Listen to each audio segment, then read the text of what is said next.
Shane Newmann, member for Blair. It's great to have you here. This bus left your electorate a couple of weeks ago. Left Ipswich. Yep, that's right. We have we offer early childhood approach and drug and alcohol support services. That's fantastic. In your electorate. We've been doing that for quite a long time now. Tell us a little bit about the electorate of Blair.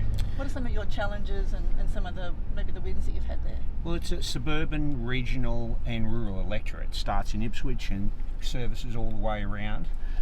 It's low socioeconomic in many respects. Yep. Growing area, really fast growing, and people have had to deal with the issues of floods. Three major floods, 2011, 13, 22.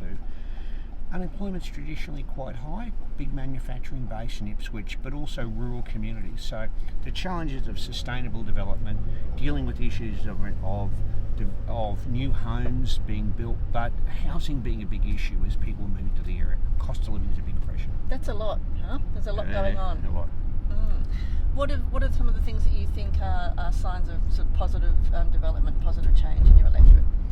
I think that we had, for example, recently Queer Switch, which was our own Pride Festival a couple of weeks ago, the second one. That's an indication of diversity, inclusion and respect and tolerance in the area. We're seeing a very young family, for example, around Springfield, the average age is about 29, but in Ripley Valley, which is a fast growing area, about 26 years of age. So we're seeing schools being built everywhere, but our social and community and sporting infrastructure needs to catch up. But people have been doing it pretty tough, I think, and we need to help them. So I want to congratulate each for 50 years of commitment, particularly the work that you do in Ipswich. One of the things I like about each is the idea of welcoming people with empathy and hope. You've got about 68,000 customers, you call them, or clients, or people you deal with around the country, and I know that there are hundreds of volunteers that deal with you, or about thousands of people who work for you. So I want to thank you for the work you do. It's really, really important, because people aren't one-dimensional, they're whole people. It's not just the material, but the spiritual and the psychological and the psychiatric as well. So your mental health services are really critical. I know you do a lot of work in the NDIS and health as well. So it's very important for the people of Ipswich and surrounds, which I represent. Thank you. And we think it's really important to see people as humans, not as illnesses. I think that's part of our philosophy. Now, you've got a birthday next week. I do. I'm getting older. We're all getting older. Well, sadly, let's just leave that one aside for a moment. What are you doing for your birthday? Anything? And have you got any special requests for presents? No, not really. I really got everything you need? I like books. I'm a sort of bit of a nerd. I love history. So I think I'll probably look at that. But I'm going to catch up with my family, my daughters and their husbands, and my grandchildren. I'll do that. Probably catch up with my mum and her husband on the weekend, and at least one of my brothers. You've got a nice big family. I do. Lots of people to celebrate with. That's right. Get lots of presents. Yes, I know. We've been living in southeast Queensland for generations, my family. Have you? Yeah. Okay, that is good to know. So if we need tips about where to travel in southeast Queensland, I can show you where all the good coffee shops are in regional and rural. I'm a Melburnian. Are you sure you want to go that far? Yes, absolutely. Okay, you're on. Show. We've got lots of great coffee places, bakeries and cafes in regional Queensland. All right, well, next time I'm visiting the team at Ipswich and it's not a parliamentary sitting week, I'm coming looking for you, and I'm coming looking for good coffee. Tourism by Shayne. If you were staying with us on the bus as it makes its journey through to Melbourne, you'd be doing a lot of things like singing. We have a 50 years of each playlist, so staff have nominated songs since 1974 that they want on the playlist. Putting you on the spot, what would you add to the playlist? Oh, I could say as a federal politician, money, money, money, by the way. Do you really want to say that as a federal politician? No. I don't think so. Well, I've sort of visited the ABBA Museum twice in Sweden before, and I like ABBA. But I'm a big fan on people like Simon & Garfunkel and Fleetwood Mac and Billy Joel and Elton John. I can sing something from all of those catalogues. It would be good. What's your favourite ABBA song? Oh, I've got to say... Give me a Man After Midnight? No. I've got to tell you, I think Fernando, because it's a sort of revolutionary progressive song where the left finally win.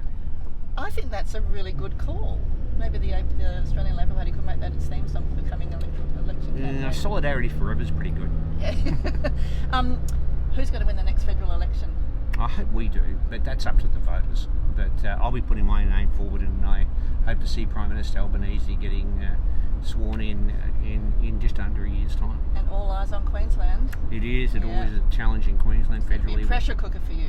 I know, I've always got a marginal seat, but I've always got to work hard, and it's a great honour and a privilege. I've grown up in Ipswich and lived there all my life, and the son of a cleaner in the meatworks and the shop assistant, but it's great to represent that area in which I've lived all my life. Fantastic. Going back to the road trip, what about snacks? Do you have any go-to snacks for a road trip? Usually bars and nuts and dried fruit are pretty good. Healthy. Yeah, exactly. What about the crisps and the chocolate bars? They're just from later in the evening, Okay. after you've done the exercise during the day. And who would you like to have with you? If you could have anyone on a road trip in this bus, who would you want? I wouldn't mind having a whole bunch of people who I could really discuss major issues with. I reckon that'd be really great. Imagine if you get some of the great thinkers of history. Also some Socrates, maybe. I reckon if you throw in got someone Jesus and like Buddha. Jesus Yep. of Nazareth, Buddha.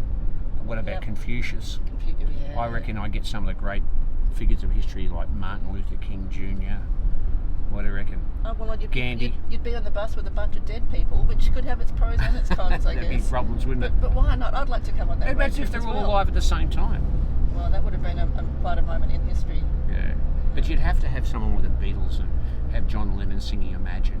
Well, road trip, you'd want someone strumming the guitar. Oh yeah. in the I back reckon seat. you'd probably get Paul and John and Ringo and George. What do you reckon? That'd be great. Yeah, okay. Well, we're going to need a bigger bus Yeah. for that road trip with your dead friends, but I'm up for it. Yeah. Oh, we'll get the ones that are alive today. I'm a big fan of Obama. I reckon he'd be great on that road trip. And his wonderful wife as Yeah, well, oh, Michelle yeah, Obama. Michelle, What a yeah. legend she is.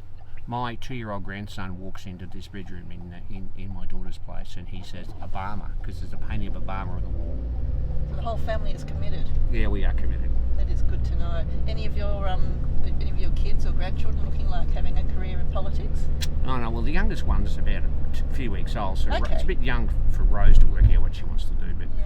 you know, I mean, my grandson Joshua is showing a bit of leadership potential at 2. Nice. Pretty assertive. Well, I think get in there now and start influencing him massively to go the right path. I think we might be getting him a Labor Party membership ticket at 15. Have you got anyone in your family who might be a Liberal Party voter? Lots of them, unfortunately. Really? Yeah, more often than not, there are family and friends that don't vote our way. But that's just the democracy, the beauty of it. Do you try and persuade them otherwise? What do you do Got it. about that? Yeah. There's evangelism for the cause, comrade. So if they stopped coming to your weekend barbecues, it's like, I don't want to hear that again. Yeah, you do. It's always a challenge, you know. But you've got to be friends. It's, you know, there are two great political traditions in Australia: the Labor Social Democratic tradition, and the Liberal Conservative tradition. I think ours is better, but who knows? Well said. A lot of people think the other. Well said. Well, thank you so much for taking a lap around Parliament House on our bus with us this morning. Shane Newmann, it's been fantastic to meet you. Best wishes, and we'll catch up with you again soon. Happy birthday each.